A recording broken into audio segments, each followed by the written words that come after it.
이 시간 은혜 받으실 하나님의 말씀은 누가복음 22장 39절부터 42절의 말씀이 되겠습니다. 누가복음 22장 39절부터 42절까지의 말씀을 다 같이 합독하시겠습니다. 예수께서 나가사 습관을 따라 감람산에 가시매 제자들도 따라갔더니 그곳에 이르러 그들에게 이르시되 유혹에 빠지지 않게 기도하라 하시고 그들을 떠나 돌 던질 만큼 가서 무릎을 꿇고 기도하여 이르시되 아버지여, 만일 아버지의 뜻이거든 이 잔을 내게서 옮기시옵소서. 그러나 내 원대로 마시옵고 아버지의 원대로 되기를 원하나이다 하시니. 아멘. 오늘도 참으로 좋고 복된 날입니다. 사람을 만나기 위함이라기보다는 오늘 하나님을 만나는 날이기 때문인 것입니다. 우리 인간의 생사화복은 하나님에게 달려 있습니다. 그러므로 오늘도 그분과 인생 승부 걸게 되기를 바랍니다. 하나님께서 문을 열면 닫을 자가 없고 또 닫으면 열 자가 없다 하였으므로 그 전능하신 하나님과 깊은 연대를 통해서 여러분의 삶에 생명이 넘쳐나게 되기를 바라고, 회복되기를 바라고, 일어나게 되기를 바라고, 승리하게 되기를 주의 이름으로 축복합니다. 사순절을 지나고 있습니다. 예수님께서 십자가 지시기까지 얼마나 고난과 역경에 처해 있는지 상기하고 또 그 정신을 우리가 따르자는 것입니다. 오늘 본문 내용이 바로 그런 거죠. 우리 주변에서 흔히 볼 수 있는 것이 하나 있는데 바로 잔입니다. 커피잔, 머그잔, 녹차잔, 또 술잔, 다양한 잔이 있어요. 그 잔에 무엇을 담아 놓느냐, 그리고 그 담아 놓은 내용물을 어떻게 의미하느냐, 그리고 느낌이 어떤가, 몸에 주는 영향, 여기에 따라서 상당히 결과가 다릅니다. 어떤 잔은 마시면 보약이 되고 어떤 잔은 마시면 몸에 해가 되죠. 성경에 보면 잔에 대한 이야기가 많이 나오고 있어요. 예레미야서에 보면 예레미야의 그 위로의 잔에 대한 이야기가 있고, 시편을 읽어보면 시편에는 승리와 그리고 구원의 잔이 나옵니다. 뿐만 아니라 고린도전서에 보면은 축복의 잔이 나오고, 요한계시록에 보면은 심판과 진노의 잔에 대해서 이야기하고 있죠. 그럼 오늘 본문에 나와 있는 예수님이 마셨던 잔은 과연 어떤 잔인가? 그 잔에 대한 의미를 알고 내용을 깨달아서 우리 모두도 그분을 더욱 사랑하고 그 뜻을 따라 사는 저와 여러분 되기를 주의 이름으로 축원합니다. 우선 첫째로 예수님의 잔이란 모든 인류의 죄를 담은 겁니다. 오늘 본문에 보니 가라사대 아버지여, 만일 아버지의 뜻이거든 이 잔을 내게서 옮기시옵소서. 그러나 내 원대로 마옵시고 아버지의 원대로 되기를 원하나이다 하시니, 예수님께서 사실 이 잔을 피하고 싶었어요. 그런데 그 잔을 마실 수밖에 없었는데 예수님이 마신 그 잔은 인류의 죄를 담은 잔입니다. 그 죄인이 마셔야 할 그 죽음의 잔이죠. 간혹 우리가 역사 드라마 보면은 아주 악한 죄인들, 그리고 반역자, 중죄인들에게 임금이 사약을 내리는 경향이 있어요. 대역 죄인은 나와서 어명을 받아라, 사약을 받으라 명합니다. 우리 역사에 보면 조선 단종 때 영모를 꿰었다 해가지고 안평 대군이 사역을 받았고, 장희빈이 사역을 받았고, 순순히 마시는 사람이 있는가 하면 발부둥 치면서 그 잔을 마시지 않으려고 거부하는 사람도 있어요. 죽음의 잔은 한마디로 말해서 죄의 대가입니다.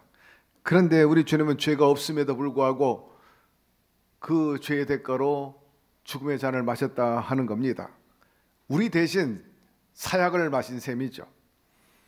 그러면 어떤 죄입니까? 신약성경에 보니까 죄에 대해서 여러 모양으로 여러 단어로 우리에게 말씀하고 있어요. 최소한 12개 정도 대표적으로 나오는데, 첫째로 카코스입니다. 이것은 아주 나쁜 겁니다. 도덕적으로 아주 나쁜 것. 그리고 두 번째 포네로스, 이것은 악한 영이라든지 또 귀신을 지칭할 때 씁니다. 세 번째 아세베스, 경건하지 않는 것. 베드로 후서나 유다서에 보면 경건치 않는 자라고 언급하면서 특히 배반하는 자, 배교하는 자를 그렇게 지칭하고 있어요. 하말티아, 우리가 너무나 잘 아는 죄에 대한 단어인데 관역을 빗나갔다. 관역에 정확하게 꽂혀야 되는데 그 화살이 어긋나는 것, 그것을 죄라 그렇게 표현하고 있어요. 이런 등등 12가지 대표적으로 죄에 대해서 언급할 뿐만 아니라 자그마치 성경 신구약에 보니까 227군데에서 이 죄에 대한 단어가 나옵니다. 여기서 구체적으로 설명은 안 했지만 의롭지 못한 것, 그리고 불법, 범죄자, 무지한 자, 우상 숭배자, 비난받아 마땅한 것, 타락하는 것, 이거 다 죄라고 언급하고 있어요. 그런데 가장 중요한 것은 하나님 보기에 죄란 뭐냐? 하나님하고 같이 가지 않는 것, 하나님 등 돌리는 것. 다시 말해서 하나님이 가는 방향으로 가지 않고 반대 방향으로 가는 것. 우리 하나님이 이것을 죄라고 간주하고 있는 것입니다. 하나님의 아들의 죽음으로만 그 죄를 청산할 수 있었어요. 그래서 성경에 보니까 이렇게 표현합니다. 이튿날 요한이 예수께서 자기에게로 나오심을 보고 가로되 보라 세상 죄를 지고 가는 하나님의 어린 양이로다 하였습니다.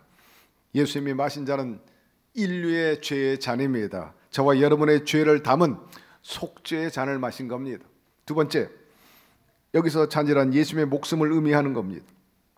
우리가 잉카 문명 유적지에 가보면 거기 나름대로 제사를 드렸는데 다양한 그 제단성의 용기가 있어요. 그 중에 하나가 큰 돌 그릇이 있어요. 중앙 한복판에 우뚝 이렇게 배치되어 있는데 무엇에 쓰는 도구입니까? 거기에 살아있는 사람의 심장을 갖다 얹히는 겁니다. 과거에는 인신제사가 굉장히 많았어요. 그래서 살아있는 사람의 목숨을 바칩니다. 살아있는 아이의 심장을 꺼내거나 피가 철철 끓는 젊은이의 심장을 꺼내거나 시집안간 순수한 처녀의 심장을 꺼내 신에게 바치는 거죠. 그 어떤 제물을 바치느냐? 바로 살아있는 것, 죽은 것을 바치지 않았다. 이와 마찬가지로 예수님께서 인류를 대신해서 당신의 심장을 꺼내가지고 거기다 바친 셈입니다. 따라서 예수님이 마신 잔은 예수님의 목숨을 내놓은 잔이죠. 예수님께서 당신의 심장을 꺼내가지고 다 썩어 문드러진 인류의 그 심장, 저와 여러분의 심장 대신해서 이식시켜 주었어요. 이러므로 우리의 심장, 우리의 생명은 예수님으로부터 이식받은 새로운 심장임을 기억하게 되기를 바랍니다. 우리는 다 주로 말미암아 새롭게 거듭나고 태어났다 하였어요. 보라 이전 것은 지나갔으니 새 것이 되었도다. 예수님은 우리 인간처럼 육신을 갖고 계세요. 동시에 또 신성을 갖고 계십니다.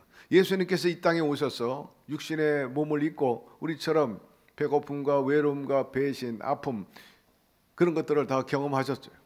그렇기 때문에 아이가 아프면 엄마가 같이 아파하는 것은 이미 엄마가 경험했기 때문에 아파봤기 때문에 아이가 얼마나 힘든지를 알아요. 우리 예수님도 그거 경험하기 위해서 이 땅에 오셨어요. 이 땅에 오신 목적은 단 하나, 우리의 죄를 걸머지시고 십자가에서 죽기 위해서 오신 것입니다.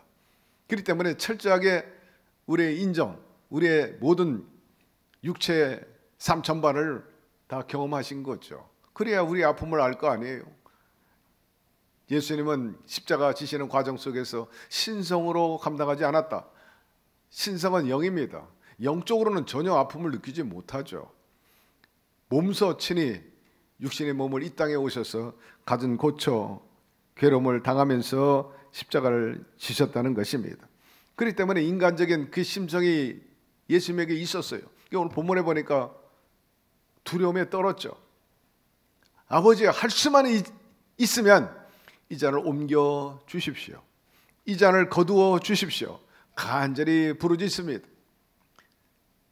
평소 기도할 때는 땀방울 흘리지 않고 핏방울이 되지 않았다 그랬는데 겟세마네 동산에서는 이 십자가 앞에 두고 땀방울이 핏방울이 될 정도로 그야말로 엄청난 공포와 두려움과 괴로움 속에서 사로잡혀가지고 이렇게 울부짖었던 거예요. 아버지, 할 수만 있거든 이 잔을 옮겨 달라고 말입니다. 저 같아도 두말할 필요 없을 거예요. 아마 몸부림치고 울부짖고 발광을 했을 거예요. 어찌 이럴 수 있느냐고 말입니다. 예수님은 얼마든지 도망갈 수 있었어요. 이 사건 이전에 헬라 사람들이 와가지고 우리나라 좀 와주세요. 우리나라 왕자가 지금 병들어 죽게 됐는데, 외경에 보면 그 내용이 나오고 신약 일부에도 그 부분이 나와요. 헬라 사람들이 예수님 보고 자기 나라 좀 갔으면 좋겠습니다. 이런 일이 벌어질 것을 이미 예수님은 아셨는데 피하지 않았다는 거예요. 나는 그 나라에 갈 수가 없는 일이야. 나는 지금 십자가 져야 된다. 그러면서 거절하신 사건을 우리가 성경에서 볼 수가 있습니다. 이집트 나라로 피신 갈 수 있었어요. 그러나 그러하지 않고 스스로 십자가 길을 가셨다는 겁니다. 저 미국의 미시간주에 죽음의 의사가 살고 있어요. 그런 별명을 가진 사람인데 케보 키아네입니다. 그가 사는 폴슨 거리는 죽음의 골목으로 불리워졌어요. 그 병원에 찾아오는 사람 대다수가 다 죽어 결국에는 결과가 좋지 않아요. 이 사람한테 진료받았던 45명의 사람이 모두 자살해버리고 만 겁니다. 자살 방조 내지는 또 부추겼다. 그래서 경찰에 붙잡혀서 타임즈의 카바 스토리로 나올 정도의 악한 인물이었습니다. 아주 악한 의사죠. 그러나 예수 그리스도는 우리에게 참 의사가 되십니다. 허위, 거짓 의사도 아니고 가짜 의사도 아니에요. 그리고 공갈치는 의사도 아닙니다. 예수님은 우리에게 참 생명이 되시는 의사가 되어 주십니다. 내가 너희로 온 것은 생명을 얻되 더 풍성하게 얻게 하려 함이라. 문명사회에서 간혹 한 사람 때문에 다수가 피해를 입는 경향이 있습니다. 테러가 그렇고 또 한 사람, 정말 악한 사람에 의해서 여러 사람들이 해를 입는 거죠. 과거에 대구 지하철 방화 사건도 마찬가지. 휘발유 뿌려가지고 불을 붙이니까 지하철에 있는 사람이 엄청난 많은 인원이 죽은 사건도 있고, 지금도 묻지마가 얼마나 많고 막 총기 난사하는 사건들이 있어서 지구촌을 놀라게 하고 충격을 주는 일들이 얼마나 많이 있습니까? 푸틴도 그런 사람 중에 하나라고 생각합니다. 다른 사람 다치건 죽던 아랑곳하지 않아요. 하마스도 그렇고 유대인들도 그래요. 전쟁과 테러가 얼마나 많은 사람을 다치게 하고 죽게 합니까? 비극을 가져오게 합니까? 세상은 악하기 때문에 사람 많이 죽으면 영웅이야. 많이 죽이면 영웅이에요. 여러분, 많은 사람을 살리는 사람이 영웅 되는 사회에 만들어가게 되기를 바랍니다. 슈바이처 박사는 자기의 영달 안위를 위해서 살지 않았고 기꺼이 자기 몸을 들여서 희생했어요. 그러나 아주 유능한 분이고 편안하고 부유하게 살 수 있었는데, 그분은 생명을 살리고 헐벗고 굶주린 사람들을 위해서 아프리카로 날아갔고, 그분이 한 말이 있죠. 생명의 파괴는 여하한 상황에서도 결코 좋은 일이 아니라, 어떤 이해를 떠나서 이해 상반을 넘어서서 생명을 해하게 하는 것은 절대로 좋은 일이라 말할 수 없다는 거죠. 생명은 신성한 것입니다. 생명에 대한 사랑은 우리 인간으로서 가질 수 있는 최고의 미덕이에요. 예수님이 하신 죽음의 잔은 십자가를 통해서 생명의 잔으로 우리에게 다가오시고 살려주신 것입니다. 말씀해 보니 내가 진실로 너희에게 이르노니 내 말을 듣고 또 나 보내신 이를 믿는 자는 영생을 얻었고 심판에 이르지 아니하느니 사망에서 생명으로 옮겨졌느니라. 이 십자가는 바로 예수님이 인류를, 저와 여러분을 사랑한 흔적인 것입니다.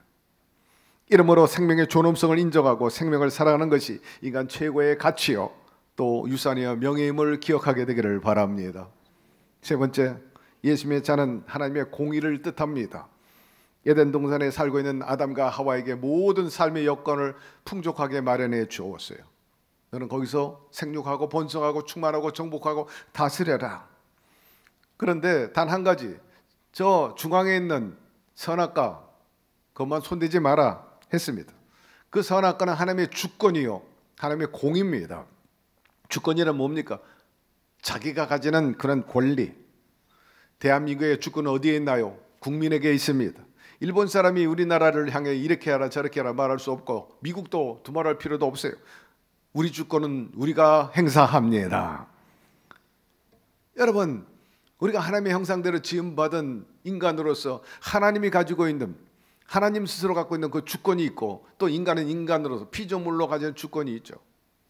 근데 하나님께서 창조주 되시기 때문에 당신의 주권에 대해서 늘 소중하고 또 지키려고 하십니다.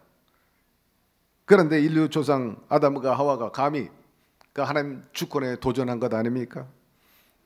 여러분도 경험했지만 누가 여러분의 주권을 침해하면 여러분 가만히 있을 사람이 어디 있어요? 집 앞에 남이 함부로 주차해 놔도 난리를 피는 그런 세상인데, 여러분 누구도 무시당하기를 원치 않고 자기의 권리 빼앗기고 싶지 않아요. 요새 총선을 하고 있습니다마는 후보 여러분들이 계속 들어오세요. 오늘 김기표 또 후보님도 오셨네. 다 우리 유권자 입장에서 주권을 행사하겠다 그렇게 벼르고 있지 않습니까? 여러분, 주권은 존중돼야 됩니다. 만약에 주권이 존중되지 않는다면 어떻게 되겠습니까? 질서가 무너지고 혼란한 그런 아픔이 다가올 수밖에 없는 거예요. 결국 아담과 하와가 범죄함으로 말미암아서 그 에덴의 저주와 질병과 죽음의 회오리바람이 불고 자기들의 피부치였던 자식 간에 살인이 벌어지게 되고 슬픔과 탄식을 가져왔죠. 그 원죄로 말미암아 우리 모두가 그런 어둠 속에 살고 신음 속에 살고 있었는데, 우리를 건지기 위해서 우리 하나님께서 스스로 육신의 몸을 입고 이 땅에 내려오신 거예요. 그 원죄를 청산하기 위해서 누군가 대가를 지불해야 되잖아요. 누군가 자기 심장을 꺼내내야 될 거 아니에요. 중국이나 홍콩에 가면 도박이 횡행합니다. 제가 중국 갔다 온 지 꽤 됐어요. 교회도 세우고 선교도 활발히 했는데, 시진핑 그 사람이 대표가 된 다음에는 선교가 잘 안 되고 교회가 무너지고, 또 선교사 우리가 보냈지만은 여의도와 더불어서 40명의 선교사들이 다 추방당해 가지고 대만이나 싱가포르로 내려가 있습니다만은 지금도 그런지 모르겠어요. 그러나 분명한 것은 중국 사람들은 도박 좋아한다는 거예요. 마작을 생활화돼 있다는 거죠. 그런데 이 마작하는 사람들 보면 밤새도록 하죠. 도박하는 사람들 대체로 보면 그래요. 경마나 혹은 한국 사람 중독돼 있는 사람들 얘기 들어보면 그래요. 낮과 밤이 없어. 그런데 어느 날 밤새도록 도박했는데 주인과 그 밑에 종업원이 위치가 바뀌었다는 거예요. 그러니 잘 안 되다 보니까 주인이 자기 가게를 갖다 완전히 걸고 했는데 그만 쳤어. 그러니 그 다음 아침에는 그 종업원이 주인이 된 겁니다. 또 빚을 못 갚으면 마누라 갖다 잡히고, 때로는 딸을 걸고 도박하고, 나중에는 절단강산 돼버리는 일들이 종종 언론을 통해 나오는 것을 볼 수 있는데, 여러분, 예수님이 마시는 잔은 바로 공의를 나타나기 위한 잔임을 알게 되기를 바랍니다. 도박을 해도 그 대가를 톡톡히 받아야 되는데 죄를 졌다면 두말할 필요가 없는 거예요. 우리 하나님의 공의는 결코 만만치가 않습니다. 사실 우리는 공의를 참 부담스러워합니다마는, 법을 때로는 기피하고 싶지만은 그 공의가 있어야 편안하고 법이 있어야 안녕을 누릴 수 있게 되는 것입니다. 이 나라에 공의가 없고 법이 없다면 어떻게 되겠습니까? 무법천지가 된다면 어떻게 되겠습니까? 오래전부터 내려온 유명한 일화가 있잖아요. 임금이 법을 세우기 위해서 범죄하면 반드시 대가를 지불할 거다. 눈을 빼버리겠다. 엄명이 있음에도 불구하고 제일 먼저 범죄한 자가 누굽니까? 바로 임금의 아들 왕자였던 겁니다. 성경에 보니까 그 비슷한 일화가 있어요. 입다라는 사사가 전쟁에 나가서 이기면 하나님 앞에 서약하잖아요. 제일 먼저 기뻐 뛰고 내 승전에 먼저 나와가지고 환영하는 그 사람을 하나님께 제물로 바치겠다고. 그건 서약이 사실 잘못된 거예요. 승전하고 오는데 기뻐하고 축하하고 파티해야지 왜 사람을 잡겠다는 건지. 그건 발상부터가 잘못됐어. 누가 걸려들었어요? 제일 먼저 승리하고 돌아온 입다에게 기뻐 뛰며 마중 나온 그 사람이 바로 자기가 사랑하는 무남 동료 딸이었어요. 기가 막힌 일이죠. 성경에 보니까 입다가 막 울부짖어요. 하필이면 너냐? 그러나 하나님께 서약했기 때문에 그 서약을 지키는 것을 보고 지금도 이스라엘은 그 딸을 기리는 그런 예의를 지키는 행사들이 진행되고 있어요. 슬픈 전설이죠. 이 임금도 결국 자기가 선언한 공의 때문에 자식의 두 눈을 뽑을 수 없으니까 자기 눈 하나 뽑고 왕자의 눈을 뽑았다는 유명한 일화가 있습니다. 만약에 이 땅에 공의가 없다면 어둠의 세상이 될 것입니다. 살인, 약탈, 강간, 방화, 납치, 보이스피싱, 사기, 죄악이 끝이 없을 겁니다. 결국 하나님의 공의는 저와 여러분을 위한 것임을 기억하십시오. 그래야 할 때 진정한 안녕과 질서가 잡히고 평화와 영생을 얻을 수 있게 됩니다. 만약 예수님께서 우리의 주권을 회복시켜 주시지 않았다면 우리는 계속해서 마귀의 주권 빼앗기고 종노릇 했을 거예요. 도적질하고 죽어 멸망당할 수밖에 없었을 것입니다. 그 공의를 위한 잔을 예수님이 마셨기 때문에 그로 인해서 우리가 잃어버렸던 영혼도 찾고 주권도 찾아서 왕같은 제사장 거룩한 나라 주님의 소유된 백성으로서 주님이 바라는 대로 영혼이 잘 되고 범사가 잘 되고 강건한 삶을 영위하게 된 것입니다. 우리가 마귀의 종 노릇하고 어둠의 자식이 되었다면 얼마나 우리의 삶이 피폐하고 추악했는가 상상도 할 수 없는 일이죠. 이러므로 주님의 그 은혜에 다시 한번 감사하고 공의를 더 인정하고 지켜나가게 되기를 주의 이름으로 축원합니다. 그대로 예수님의 잔은 자비를 맛보게 합니다. 떠돌이 고슴도치가 여러 가지 환경이 나빠졌어요. 그래서 어느 날 곁에 살고 있는 두더지에게 부탁을 해요. 두더지야, 내가 오갈 데가 없다. 그래 잠시 너희 집에 머물러서 내가 추스릴 수 있도록 도와달라. 두더지는 선한 마음을 가지고 그래 와, 잠시 동안 나하고 좀 지냈다가 힘을 얻고 나가라.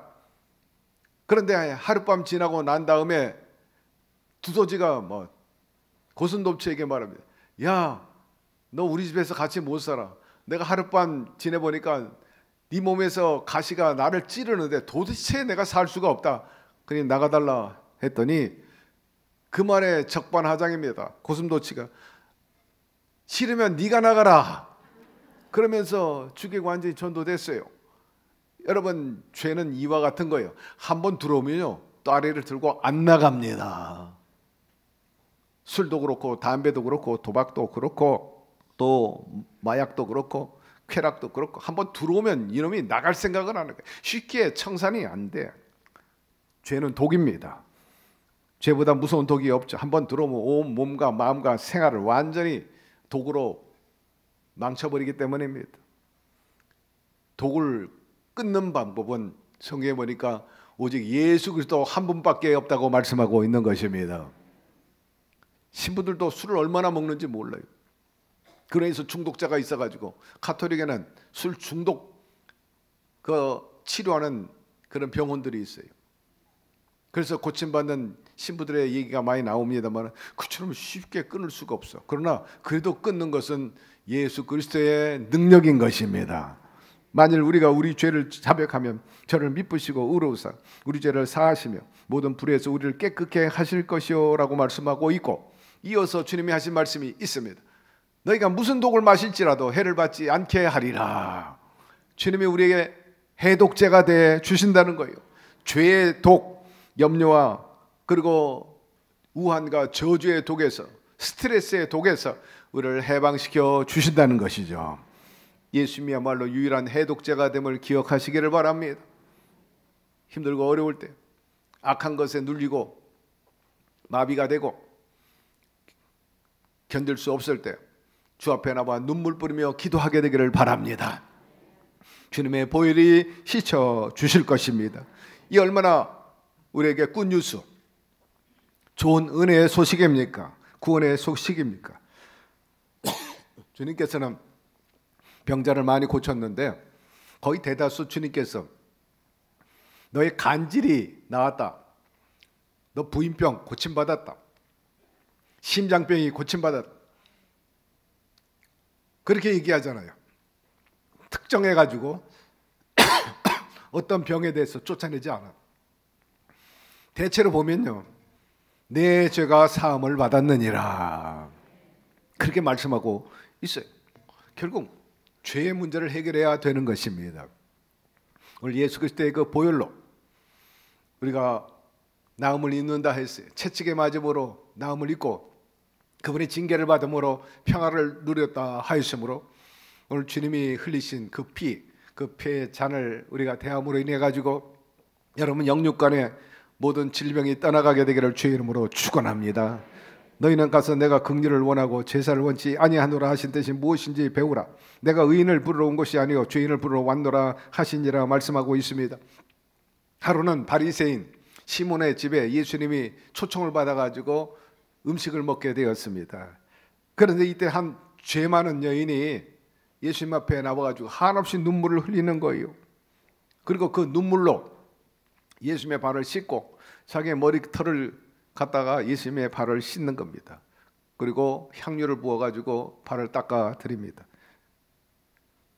본래 팔레스타인은 먼지가 많아가지고 밖에 있다가 집에 들어오면은 대야에 물을 담아가지고 발을 씻어요. 하인이 씻어주고 또 자기가 씻곤 하는데 주님 입장에서 볼 때는 그런 세레모니가 없는 거죠. 예수님을 선지자라 해가지고 초청했음에도 불구하고 예수님 발도 안 씻어줘. 그죠?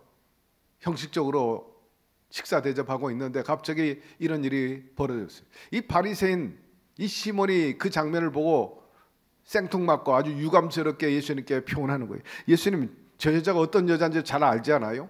몸을 함부로 굴리고 또 생활이 막 무질서하고 막 추악합니다. 한마디로 말해서 하나님의 자녀라고 부를 수 없는 그런 여인입니다. 구체적으로 이렇게 말합니다. 만약 주님 내 집에 오신 분이 선지자라면 그 여인이 어떤 여인인 줄을 잘 알았을 것이고 그렇다면 그 같은 일을 하지 말도록 권유했을 것입니다. 만류했을 겁니다. 아서라 이런 일 하지 마라 라고 선지자라면 그렇게 했어야 되는 것 아닙니까? 하고 도전적으로 질문을 한 거예요. 그 바리새인은 이 여인에 대해서 아주 무정한 마음 가지고 있었어요. 그를 정죄하는 냉혹한 마음을 가지고 있었어요. 이에 대해서 주님께서 뭐라고 반박하십니까? 자, 들어라. 어떤 채권자가 있는데 채무자 두 사람이 있다. 한 사람은 500데나리온, 한 사람은 50데나리온 있는데 그 채권자가 다 탕감해 주었다. 이 두 사람 중에 누가 더 감사하고 기뻐하겠는가? 두말할 필요 없죠. 500데나리온 빚 탕감받은 사람이 더 기뻐하고 감사하죠. 맞다. 죄가 많기 때문에 더 많이 회개하고 눈물 뿌리면서 헌신하는 거예요. 감사를 알기 때문에 그렇다. 그러면서 주님이 그 여인을 향해서 다른 말씀하지 않아요. 내 죄가 사함을 받았느니라. 오늘 많은 사람들이 나약하고 자기하고 또 맞지 않는 사람에서 굳은 마음을 가질 때가 있어요. 문화와 종족이 다르다는 이유로 그들을 정죄하는 냉혹한 마음을 가질 수도 있어요. 그러나 사도 바울은 우리에게 이렇게 가르쳐 주고 있어요. 내 원수가 줄이거든 먹이고 목마르거든 마시우게 하라 하는 것입니다. 누구에게? 원수에게 자비와 긍휼을 베풀라는 거예요. 사실 우리는 모두 하나님에게 원수된 사람입니다. 그럼에도 불구하고 주님께서 친히 그 원수를 사랑하셔서 십자가를 지셨다는 거죠. 사람의 가치는 어디에 있습니까? 자기의 평안과 안락 그리고 안일, 쾌락을 추구하는 데만 있는 것은 아닙니다. 다른 사람이 당하는 그 고통에 대해서 불쌍히 여기고 자비로운 마음으로 조금이라도 구호할 수 있다면 그것이 동물이 아니고 짐승이 아니고 사람의 가치가 아니겠습니까? 사랑과 봉사 그 은혜가 있기 때문에 세상이 밝고 그래도 사는 세상이 되는 거죠. 그래서 우리 주변에 남을 위해서 봉사하는 사람들이 참 많아요. 우리 천사 비전 선교회가 늘 수고하고 있고 토요일 날 무료 급식하고 애를 쓰는 것, 또 소년 소녀 가장 돕기 운동 주변에서 하는 걸 볼 수 있고, 장애인 재소자 병원 병든 사람 가서 안수해주고 복음 전하고, 노숙자 케어, 외국인 근로자 선교, 그리고 북한 탈주민들 농어촌 자립교회, 호스피스, NGO 활동 등을, 참 손길이 필요한 곳이 많은데 이런 데 협력하는 사람이 얼마나 많이 있는지 몰라요. 저는 월드비전과 인연을 맺어가지고 그 속속들이를 알게 되고 보고를 받고 있는데, 한 해 동안 우리나라에서 월드비전 그 NGO 단체 하나가 4,500억 원의 기금을 모은다는 거예요. 놀라운 일입니다. 대한민국에서 백성들이 4,500억을 그 월드비전 한 곳에 보낸대요. 우리나라에 한 30군데 NGO가 있어요. 우리 교회는 15개 NGO에게 매달 우리가 기금을 보내요. 여러분이 하지 못하는 것을 대신하는 셈이죠. 그러나 교회는 교회, 여러분 개인은 개인대로 하게 되기를 바랍니다. 얼마나 아름다운 일입니까? 우리의 손길이 필요한 것이 참으로 많이 있는데, 우리의 신앙 목적, 우리의 교회의 가치는요, 고통을 줄이는 데 있습니다. 여러분의 고통, 이웃의 고통, 사회의 고통을 줄이는 데 있습니다. 정치도 그런 줄로 믿습니다. 나의 쾌락과 나의 행복은 조금 희생하고 나의 이익은 좀 줄이고 다른 사람의 고통을 덜어주기 위해서 산다는 것, 이보다 가치 있는 일이 없고 주님이 우리를 향해서 하고 싶어하는 일인 것입니다. 이것이 곧 나를 기쁘게 하는 것이라 주님 말씀하고 있어요. 오늘을 사는 우리 순복음 중동교회 성도 여러분, 이 같은 고상한 신앙과 삶의 이상을 갖게 되기를 주의 이름으로 축원합니다. 기독교 신앙은 성경이 언급을 했습니다. 믿음의 역사와 사랑의 수고를 하는 것이라. 너희의 믿음의 역사와 사랑의 수고와 우리 주 예수 그리스도에 대한 소망의 인내를 우리 하나님 앞에서 쉬지 않고 기억함이니. 따라서 나만 잘 먹고 나만 잘 살고 나만 잘 믿으면 된다, 그것은 주님이 원하는 신앙이 아니에요. 그건 개인주의고 이기주의고, 우리 주님이 요구하신 것은 자본주의도 아니고 공산사회주의도 아니고, 우리가 추구해야 할 것은 바로 사랑주의입니다. 주님의 메시지는 거의 사랑이지.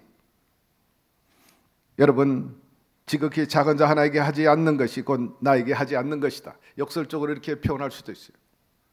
소자에게 하는 것이 곧 나에게 하는 것이라. 말씀 마무리합니다. 주님이 마신 잔은 속죄의 잔이요 공의의 잔이요 긍휼의 잔이요 자비의 잔이요.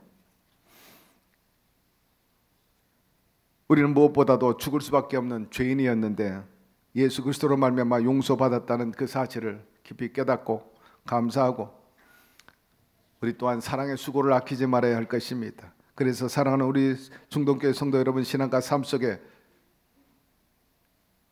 우리가 사랑을 베풀었으므로 지속적으로 그 주님을 통해 가지고 사랑을 공급받으며 살게 되기를 바라고, 우리가 잘못되고 범죄했을 때 자비와 긍휼의 잔을 마실 수 있는 저와 여러분 되기를 주의 이름으로 축복합니다.